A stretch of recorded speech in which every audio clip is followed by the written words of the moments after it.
My sense is that this government has been a failure. What it had promised to deliver, it has failed to deliver.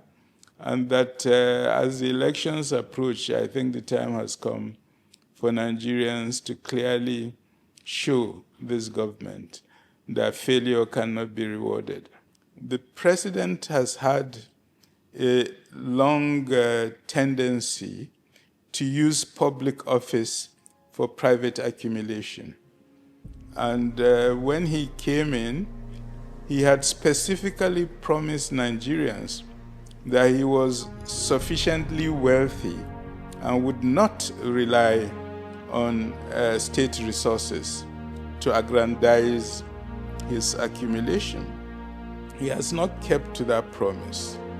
And on a daily basis, there are stories emerging of massive corruption in all government ministries, departments, and agencies.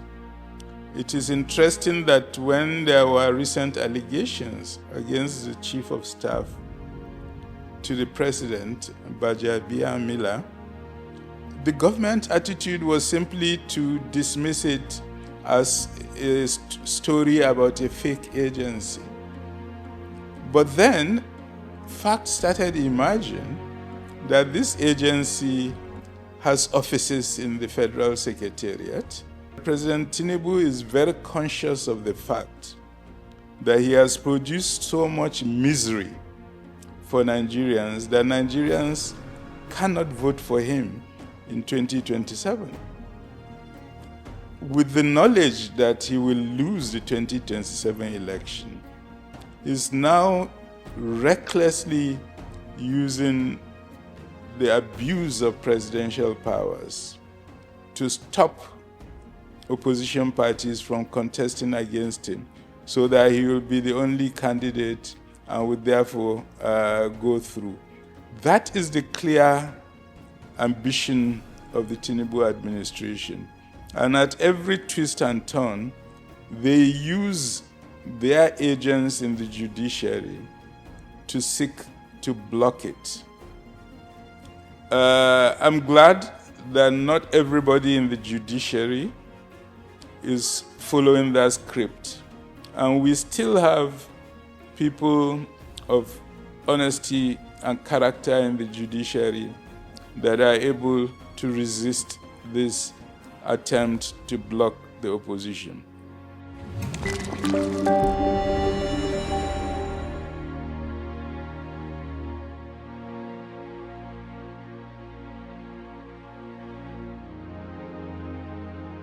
This is Naija Unfiltered on Symfoni TV. My name is Olawale, Oluwade, and my guest today is distinguished Professor Jibrin Ibrahim, distinguished Professor of Political Science from the prestigious Ahmadu Bello University, and also a public affairs analyst. Prof, good afternoon. Good afternoon. How are you? You're welcome to the show. Let's get on with our conversation without further ado. Many Nigerians have said that the APC government of President Bola Tinubu is totally disconnected from the many security, economic issues of Nigerians. Give us your assessment of the current situation, economic situations, insecurity, and all of those. My general assessment is that the government was totally unprepared to conduct the economic reform policies it had put online. The key measures they took, the fuel subsidy, floating of the naira, had very severe impact on the value of our currency and on the income of ordinary Nigerians. And the net effect was a dramatic decline in terms of the incomes and survival of Nigerians. That brought massive suffering. And the problem with the way the government conducted it was that they did not plan palliatives to address this suffering and misery of the majority of Nigerians. When Nigerians began to complain about the cost of transport, for example, the government promised massive supply of new vehicles that will be using compressed gas. 3 years later, we haven't seen that, and the cost of transport have continued to rise. And of course, currently, with the crisis between Iran, the United States, and Israel, transport costs have continued to remain extremely high. So that's the economic front, that Nigerians have never had such a long period of suffering and misery as they have currently. In terms of the security situation, there was a lot of expectation that the Tinubu administration would be more focused on seeking solutions, real solutions to the security crisis we've been facing for a very long time. Nigerians had been very disappointed that the previous administration under General Buhari failed completely in its promise to address the security quagmire Nigeria faced. Tinubu has not been better. He has not brought up any new ideas. He has not improved the funding of the armed forces. He has not been able to increase their efficacy and has become increasingly dependent on the United States coming to solve a security dilemma that Nigerian governments have failed to address. The Americans came, they threw a few bombs in Sokoto, and they've now run away. So the whole security paradigm of President Tinubu collapsed with the flight of the Americans, who realized the security situation was much more difficult than they had anticipated. But the issue is that in his campaign, President Tinubu was very clear that he will be focused on addressing the security situation, and there will be a considerable improvement. What we have seen is that insecurity has spread even more under his leadership, and even his southwest zone, which was not seriously affected previously, is currently seriously affected by growing insecurity. So at the end of the day, my sense is that this government has been a failure. What it had promised to deliver, it has failed to deliver. And that as the elections approach, I think the time has come for Nigerians to clearly show this government that failure cannot be rewarded. Thank you, Prof, for your initial remarks. You said it is evident from all you've said, the evidence on ground shows that the government has been a failure. What would be responsible for this failure of the Tinubu administration? Could it be non-preparedness for the office, even though this man said publicly that Emilokan, meaning it is my turn, he's been angling or eyeing this office since he left 2007 governorship, Lagos State. He's been eyeing the seat of the presidency. So meaning he was well prepared, 20 years or 19 years. So what would have been responsible for this gross failure of the Tinubu in the area of economy and insecurity? Prof, in your opinion?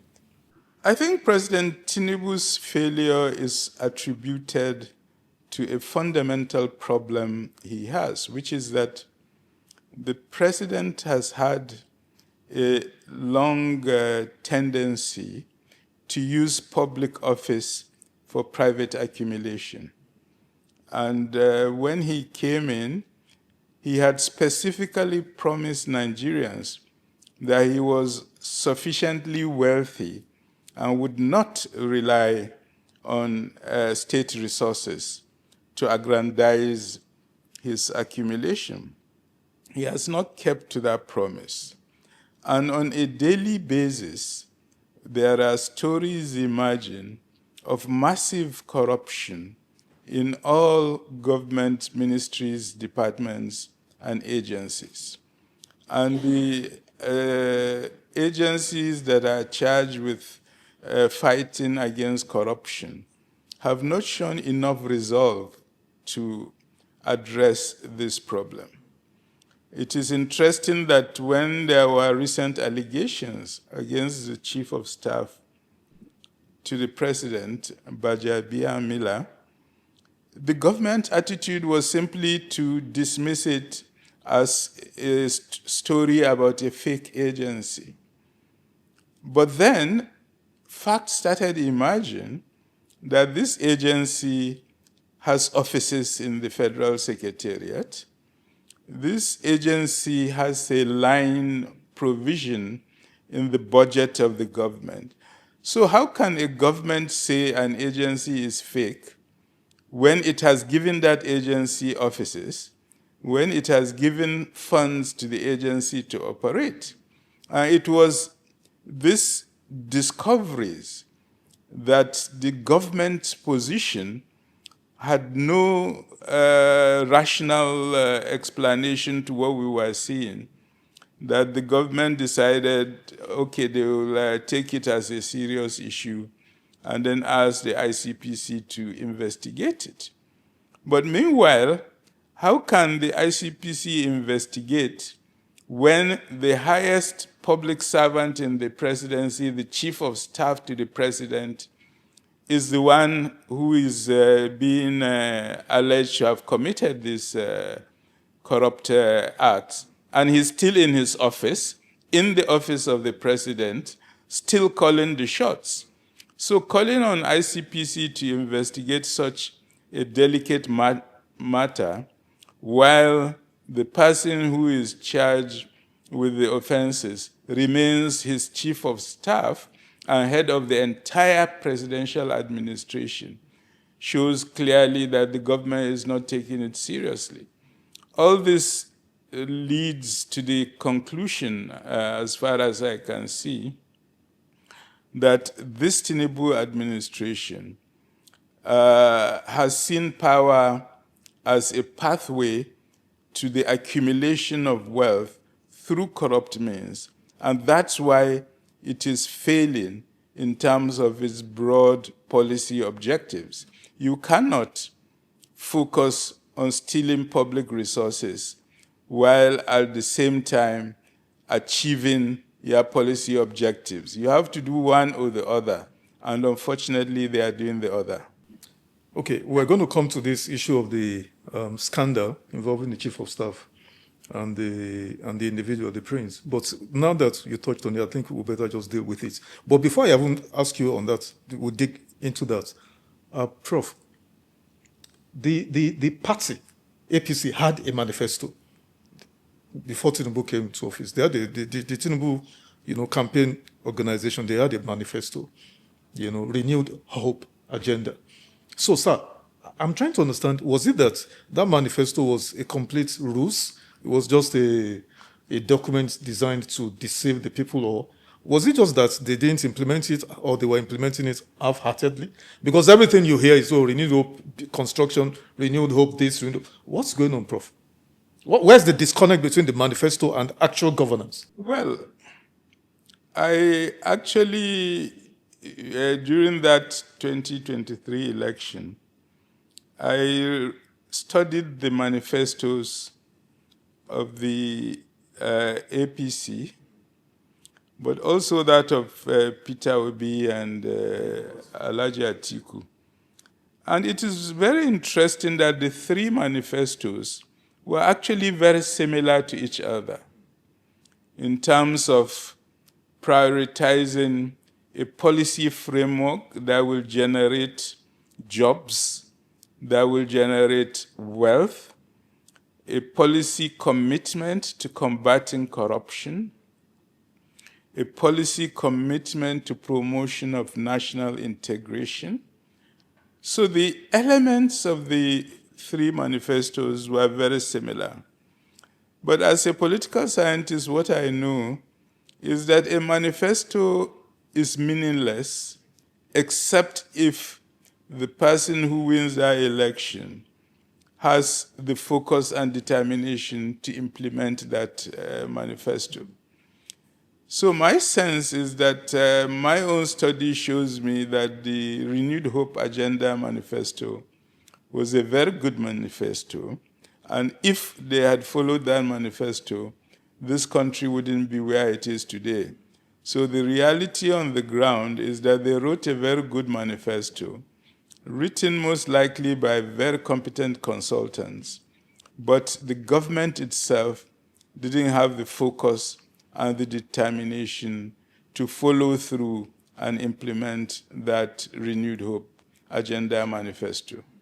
Interesting. So let's come to the issue you referenced earlier, the issue of the scandal, the alleged scandal in the presidency involving the chief of staff to the president and the certain Prince Adeni Adeyemi, where he had made all sort of allegations against the chief of staff that he was promised a job to be appointed as Director General of the Presidential Foreign Investment Promotion Council, to which he was asked to pay a bribe, 600 million. He gave 400 million, remaining 200 million naira.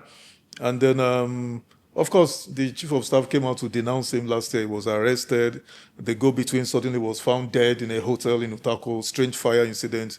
Assassination attempts were also made on him, the prince now, I mean.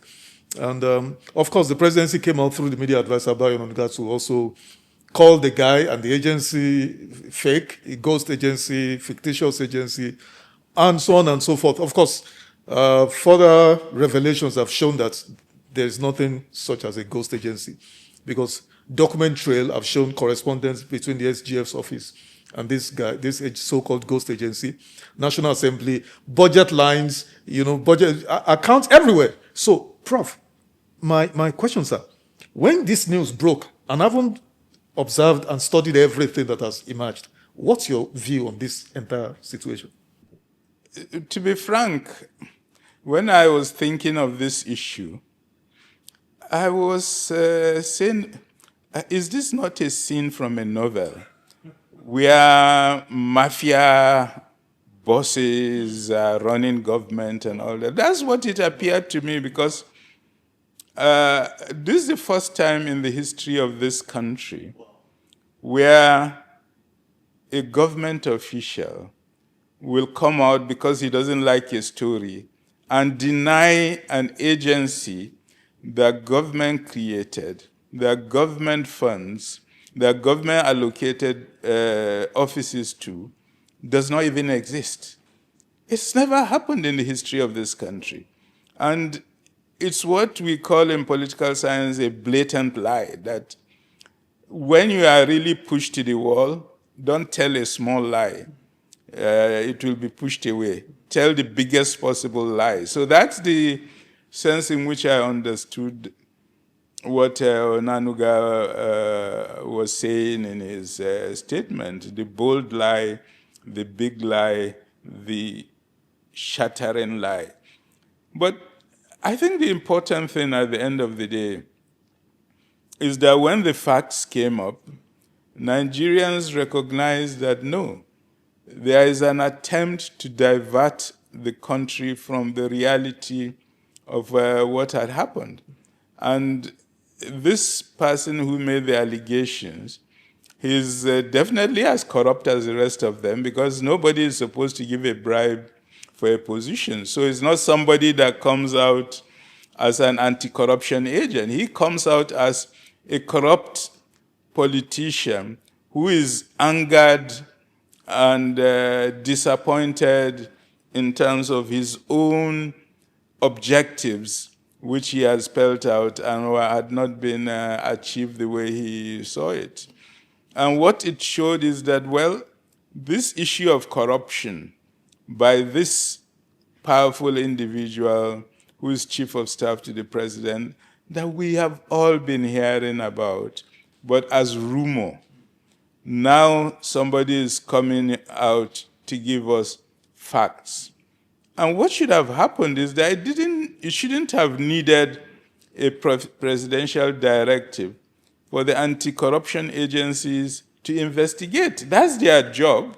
You don't have to, you are not supposed to wait for presidential directive when you see a clear case of corruption or clear allegations of corruption. You are supposed to investigate on your own and pursue the matter. And the correct thing for them to do was to do a preliminary investigation, see what the facts say, and on the basis of those facts, request from the president that this person be suspended from duties, because definitely they cannot investigate fully while he's in power, while he's running the entire staff of the president. There's no way they can do a successful investigation. So this directive that they should investigate without forcing this individual to step down from office is not a serious decision to make. And it shows a total lack of commitment to getting this agency to dig in and discover the real facts. I think it's a huge mistake this government is making in thinking they can sweep such a huge matter under the carpet. Nigerians are not going to accept it. And at the end of the day, I think the right thing to do is to suspend him from his duties and ensure the investigations are thorough.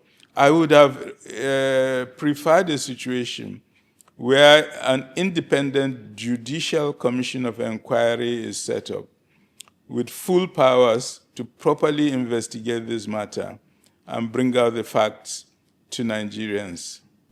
Some have alleged, Prof, that because just a day before the president did make that pronouncement of setting up or mandating the ICPC to investigate the matter, the police, I think, there were reports that they've gone to arrest the father of this gentleman, this prince, who is in the center of all of this. They've gone to his hometown, somewhere in the Ogbomoso, to arrest the father and the family friend they met on ground, and they arrested him. So there are obvious, overt bids to silence or intimidate the guy and all of that. Prof, it took 2-3 weeks before the presidency even responded after this matter broke. But for a sustained pressure of the media, this matter would have been totally ignored. I know you spoke briefly on it, but does the president actually feel that this is a stain, a blight on his presidency, and that he needs to come out frontally to deal with this, to convince the rest of this country, if not the rest of the world, that he is totally against this sort of behavior? I'm not impressed, and I don't believe the president has done enough. I wasn't aware of this point you made, that the father of the person involved has been arrested, as well as another relation, which is a clear sign of intimidation. And what that tells us is that the attitude of the administration is to cover up the situation rather than allow a situation where the facts are allowed to come out and show what was really going on, who are the guilty parties, and ensure that such guilty parties are prosecuted through our judicial system. I think it's a big story, and I commend the Nigerian mass media for the work they did, digging into the facts, revealing that this agency is a real agency. It exists, is part of government, and it is very strange that government that knows these facts will come out openly to tell Nigerians it is not part of government. This shows a clear intention to deceive Nigerians and to cover up the facts of the matter. I think it is good that Nigerians remain determined that the true facts on this case must come out, and that this attitude of Nigerians and of the media to stick to the facts rather than allow cover-up is what will bring this matter to a situation that reveals the true character of the government itself. Because I think what's in question is the following. Is this government focused on policy implementation for the good of Nigerians, or is this government focused on stealing money from the Nigerian treasuries for the aggrandizement of public officials? That's the question before the country. And I think this particular matter will point to which of these two versions is the reality. And on the basis of the revelation of that reality, I think we can map out a way forward in terms of the country's political future. What would your response be, Prof?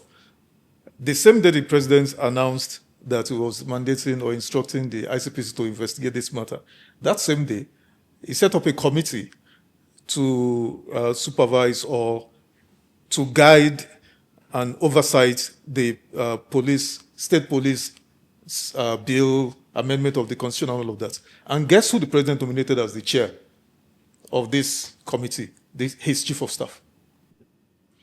Well, that's what the point I've been making, that you cannot, in all sincerity, say you are aware of allegations against the chief of staff and you have requested investigation of those allegations, and at the same time allow that chief of staff to remain in this very powerful position. The chief of staff is in charge of all the presidential staff in the government, and therefore is one of the highest positions you can have.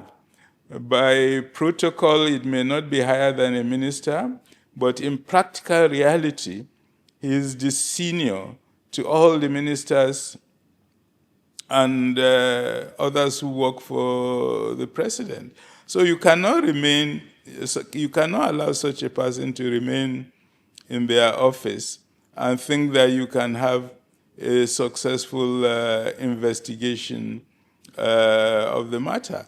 So it's, I think, a clear case of conflict of interest, because clearly the chief of staff has an interest to cover up this investigation, and the interest of the Nigerian people is to open up the reality behind this story and expose the guilty parties. And if the chief of staff is a guilty party, then clearly you cannot allow him to remain in power and expect that the investigation will run smoothly. Final question on this, Prof, and then we'll switch gears to something else.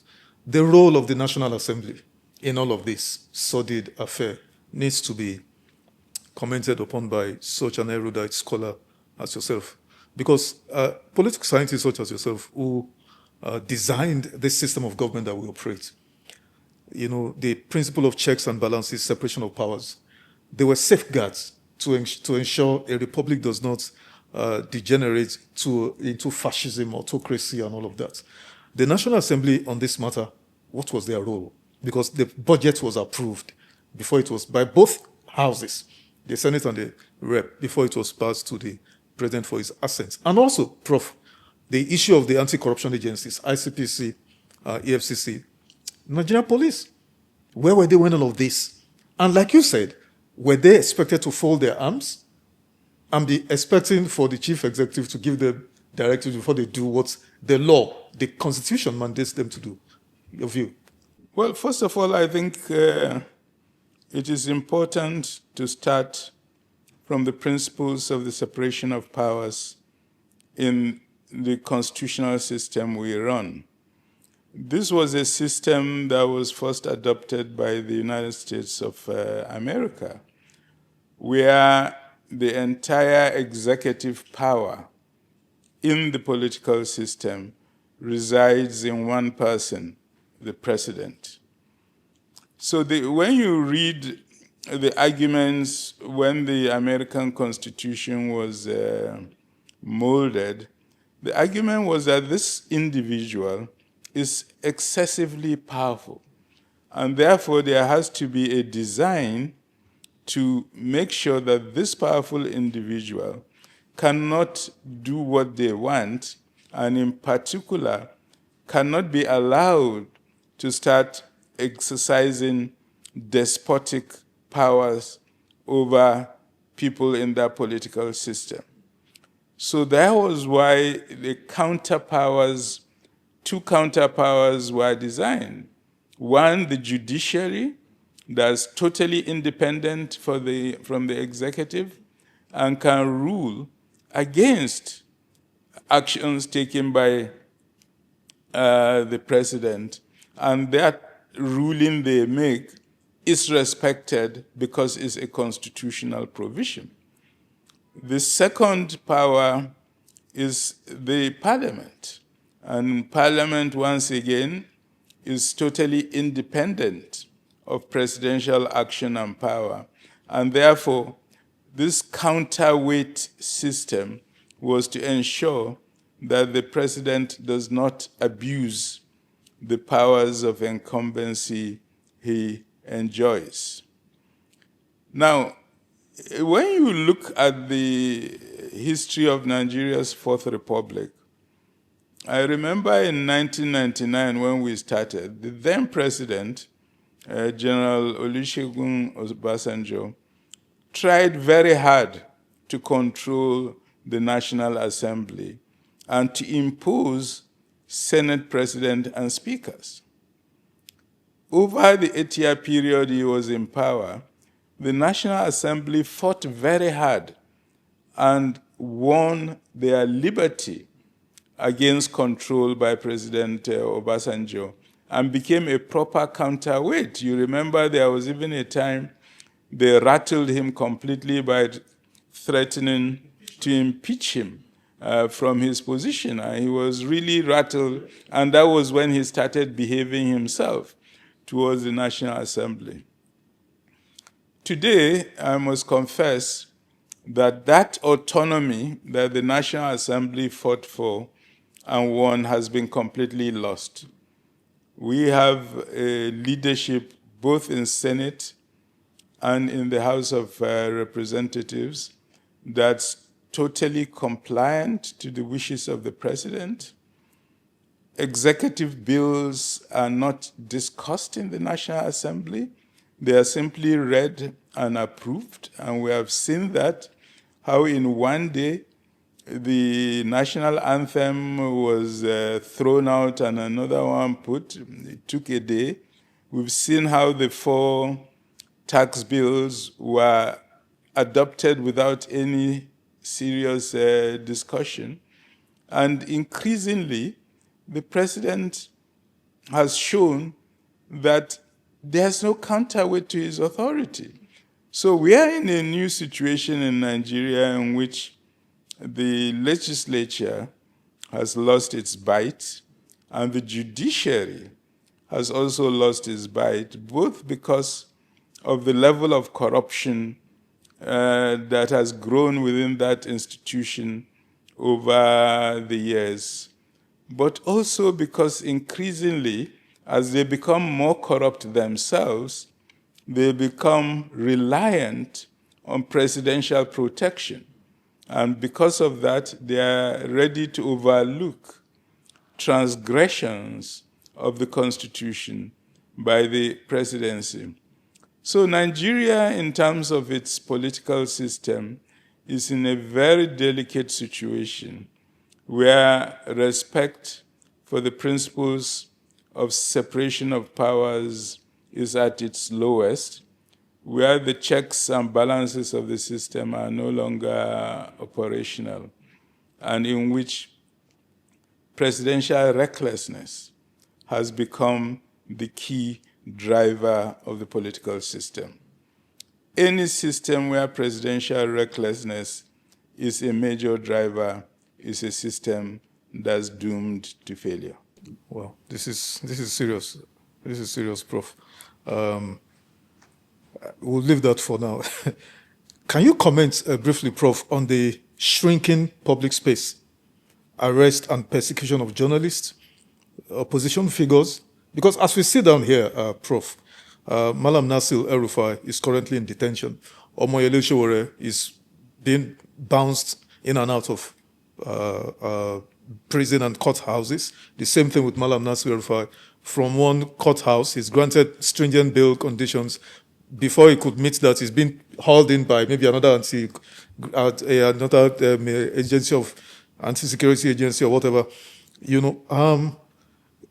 Can you speak to this, sir?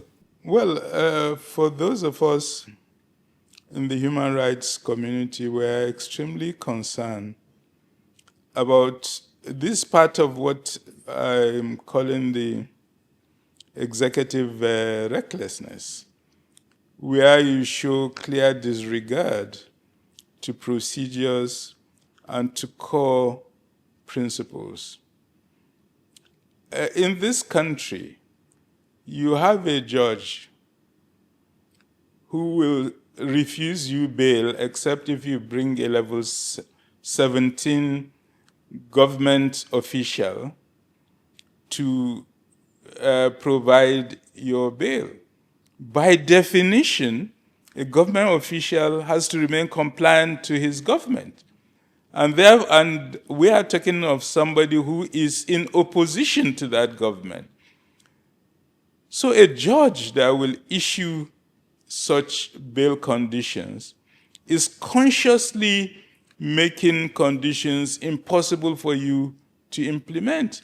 And they even add things like that level 17 officer must have a house worth billions of naira that's located in Metama or Asokoro in Abuja. A permanent secretary who has worked for 30 years cannot have the resources, if he is an honest public servant, to own a house that's worth billions in Metama or in Asokoro. And if one does have that house, because it's possible, he could have inherited it or anything, then why would he take the risk of such high-value property on a case like that? So it's deliberate mischief, it's judicial mischief that we are suffering from in this country, where a corrupt judiciary that needs protection from the executive decides to please the executive by placing such conditions so that they will curry favor from the executive. It's an extremely sad situation, and I've spoken to a number of senior lawyers to understand their perspective. And all of them are saying that what's on trial currently are not these individuals, but the judiciary itself. That the judiciary is betraying its mission, is acting contrary to set principles of the rule of law, and that therefore such action is a real danger for the survival of Nigerian democracy. Sir, many have said that we are facing creeping totalitarianism, that the Nigerian state is creeping, walking open-eyed, not even closed, not blindfolded, walking open-eyed into civilian dictatorship. What's your response, sir? The Nigerian people over the last 50 years have shown a determination and a skill set to contest dictatorship. what we have is rising authoritarianism. Authoritarianism means executive power is being regularly abused, and this abuse is against the rights and the interests of the Nigerian people. I think it's, even at the height of military dictatorship under Abacha, for example, Nigerians prevented that system degenerating into a dictatorship. And Abacha held his 1 million march to show that his power is absolute. And ordinary Nigerians organized a 2 million man march to counter what dictator Abacha was trying to do at that time. I think we still have that attitude in this country. Nigerians are not cowed. They are not afraid of the rising authoritarianism. They are mobilizing. They are resisting. And if some of the individuals currently in jail and under harassment, like Nasiru El-Rufai and Shore, if you look at what's happening for them, it's because they are showing leadership in resisting authoritarianism. And the attitude of the government of the day is to lock them up, to shut them up, to stop them being able to do what they want. So what this shows is that, yes, the Tinubu administration is trying to establish a full dictatorship in this country, but the Nigerian people are resisting that dictatorship, are fighting it, and are really determined to show that they are not going to allow this system develop into a full dictatorship, and they will continue to fight for rights, for to run their existence as citizens of this country, and that the rights of citizens will continue to be protected because citizens will not agree to give up their rights. Prof, I need you to comment on this before it skips my mind. Reuters, the global news medium, broke the story of the 8.8 trillion naira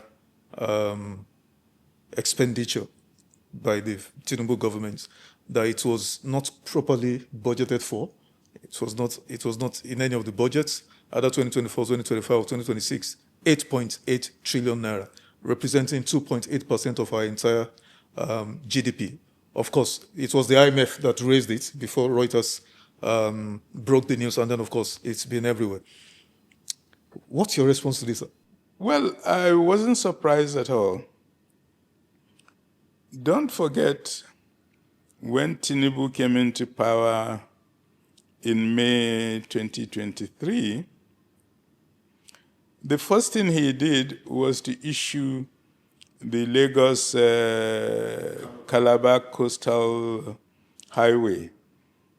And he brought a contractor from France who had not submitted a bid, who had not gone through a procurement system, and offered him that contract in total disrespect to due process rules. And we do have a procurement act that says government cannot give such contracts without going through due process procedures.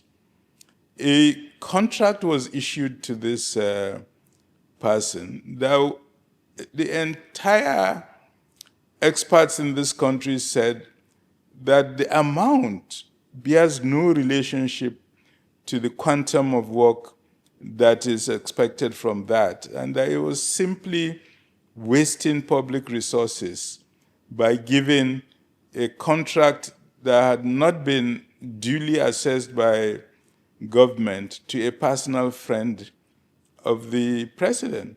So that's why I wasn't surprised at all to find out with this report that this situation is a much more generalized pattern in this administration. where due process is completely disregarded. I still remember the good old days when my good friend Obi Ezekwesili was head of the due process office and was always insisting on the point that if you want to fix corruption in Nigeria, and if you want to ensure the delivery of public service, you must insist that every procurement goes through the due process mechanism. That attitude has disappeared from this government. They have shown total disregard for due process mechanism and are simply using public resources not to produce public goods, but for the personal wealth and aggrandizement of individuals. And that is a tragedy for the future development of Nigeria. Prof, I know you spoke very strongly against the degeneration of our judicial system. But I want to be specific in this next question about the Justice Peter Lifu High Court decision to deregister 5 political parties, ADC, Accord, APM, in flagrant disobedience of an express directives of the Court of Appeal to stay action on that matter. Can you speak to this in 1 minute, Prof? Well, I think Sorry, sir. Maybe you also take the case of the Lokoja High Court, the Issa Dashed, who also said they should no longer register NDC after I had previously said they should register them. Well, I think the verdict on this issue is very clear.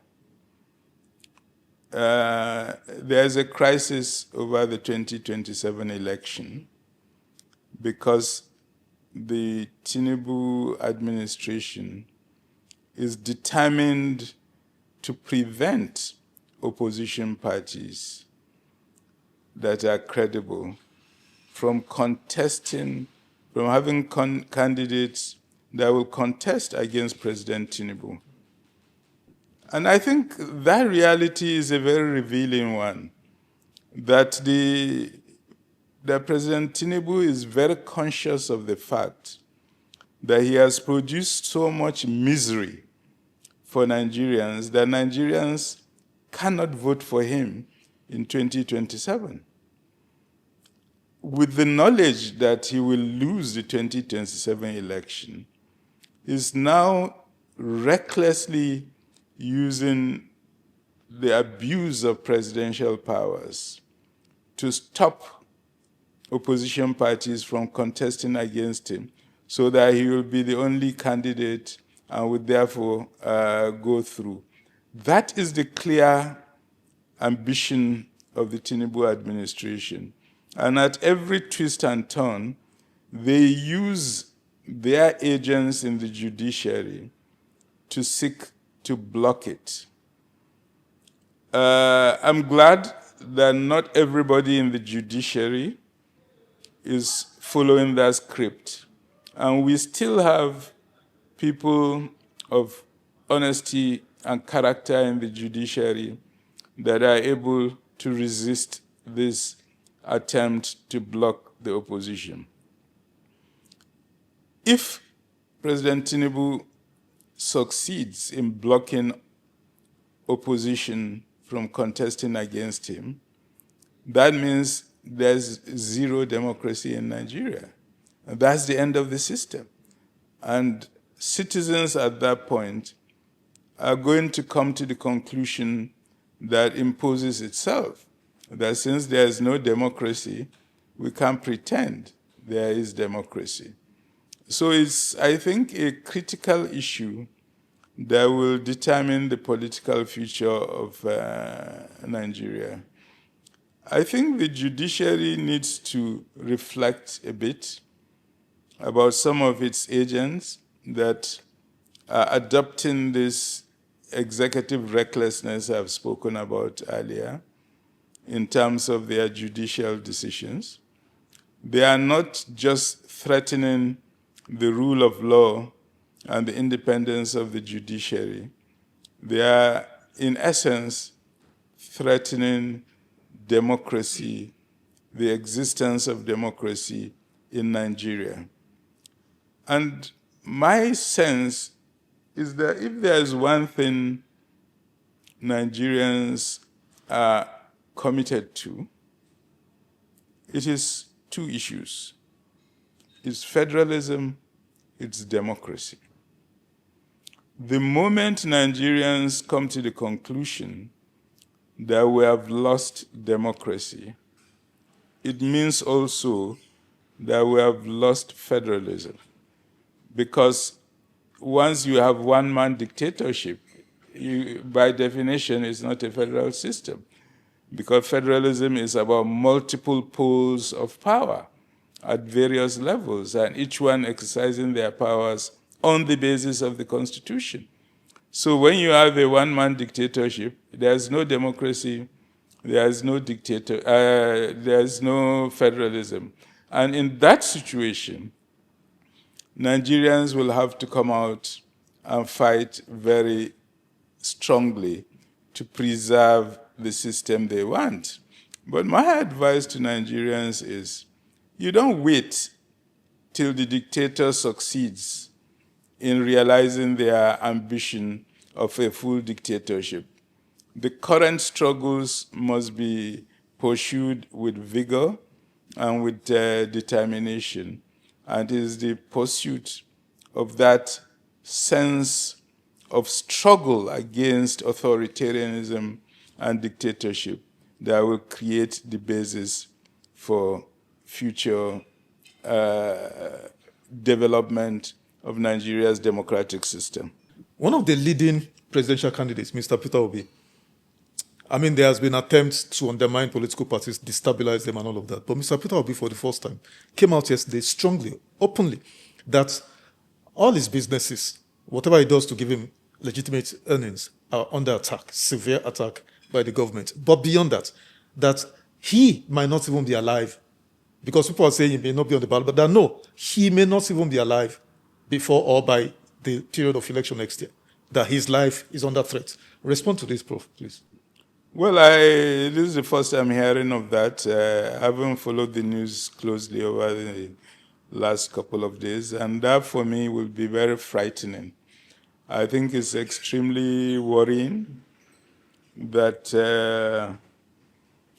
Peter Obi is being subjected to such high level of harassment, and that even his life might be in danger. And I think it's the point I'm making.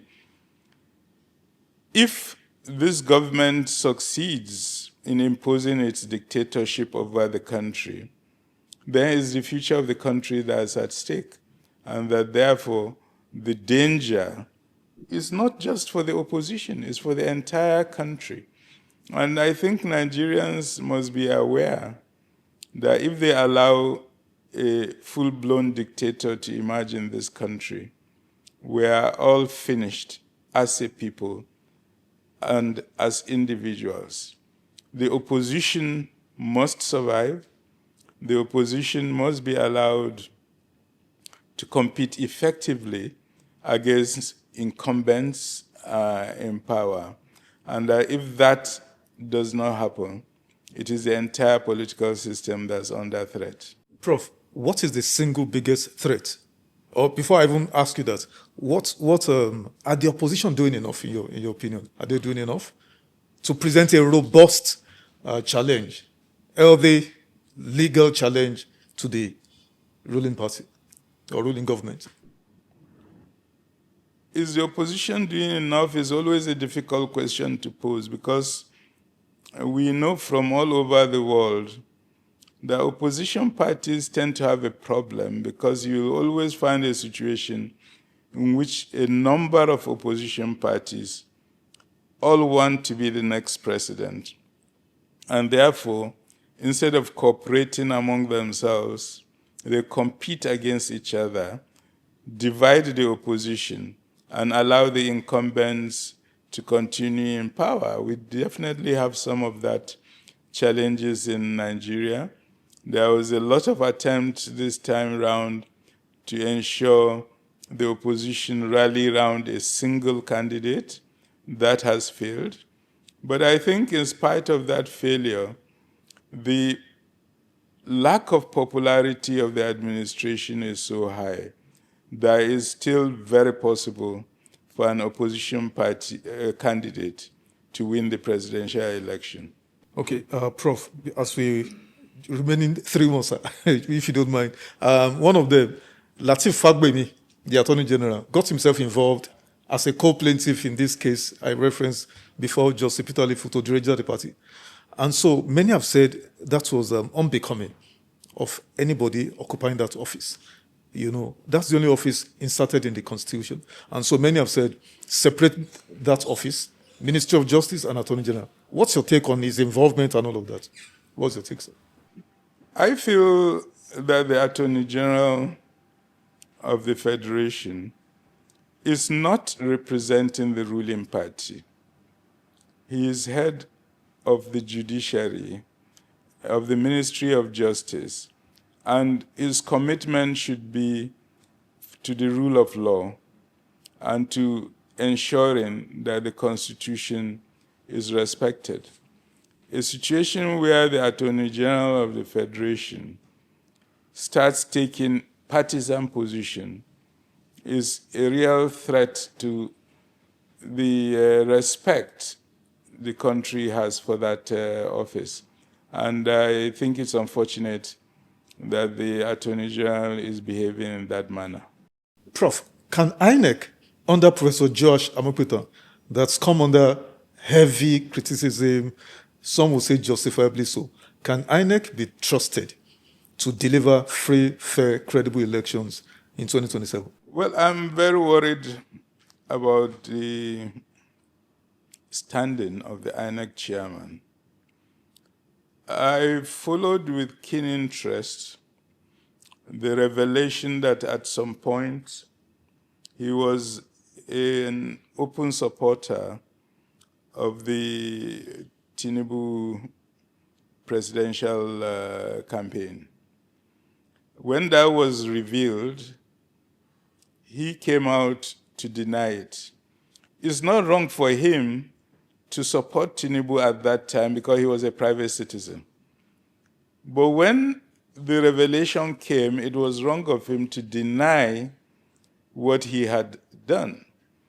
There are strong arguments about his partisanship on this matter. The speed with which he supported the judicial moves to disqualify opposition parties revealed that he was not non-partisan and that, in fact, this was a partisan clearly supporting the present administration. All this suggests that his role in the forthcoming election may be extremely problematic, and Nigerians need to watch him very carefully. Has this government of President Tinubu, have they crossed any red lines in your own views, Prof? Have they crossed any red lines democratically, legally, constitutionally, otherwise? Have they crossed any red lines that give you serious concern for the future of the Republic or democracy? Well, a lot of what we have been talking about are actually red lines in terms of how to run a democracy, respecting the Constitution, respecting the rule of law, and respecting the counter powers of the National Assembly and of the judiciary. And on all this, as I've shown throughout this discussion, red lines have been crossed. So we are really in a very dicey situation in our democratic experiment at this point in time. Final question, sir. What do you see in your crystal ball as you reflect on the forthcoming elections, 2027?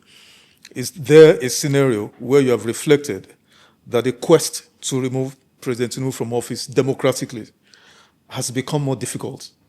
I think definitely President Tinubu is determined to get a second term through any means possible. And that's worrying. He should try to get a second term through democratic means. And I'm worried he's not just focusing on that. All these issues of stopping opposition parties from contesting, using the judiciary to harass opponents and critics, neglecting the delivery of public services, all indicate a clear threat to democracy, to the rule of law, and I think above all, to the formal promise he made in his manifesto, Renewed Hope Agenda, to improve the lives and livelihoods of Nigerians and leave Nigerian society better than he found it. There is clear failure in terms of that fundamental promise. And given that situation, is for Nigerians to learn the lesson and learn how to defend themselves against a reckless presidency. Prof, it would be remiss of me if I don't ask you to comment on state police. The constitution has been amended, some say hurriedly, but that we need it or not. What's your general view on the need or otherwise for state or community policing? I'm a student of federalism, and in federal societies, the federating states establish police forces. I feel, however, that in the Nigerian context that we have today, state governors are as reckless, even if not even more reckless, than the president. And that in that context, it is dangerous to allow state police to operate. I'm also worried that there wasn't a serious discussion about the state police issue. The presidency has just decided to design what it wanted. And when you speak to even some of the governors, they are concerned about what that state police would be allowed to do, that there are so many constraints on its operation, including the ability to bear arms, and that therefore it may just be a symbolic thing, give them so that they stop making noise, but make sure it doesn't work. I think that will be a very sad situation. So you don't see its practicability or workability being effective in tackling insecurity? I don't think it will be effective in tackling insecurity. Wow. Nice place to anchor, Prof. Thank you for the opportunity. Thanks for coming, Prof. It was Cheers. nice having you. Thank you.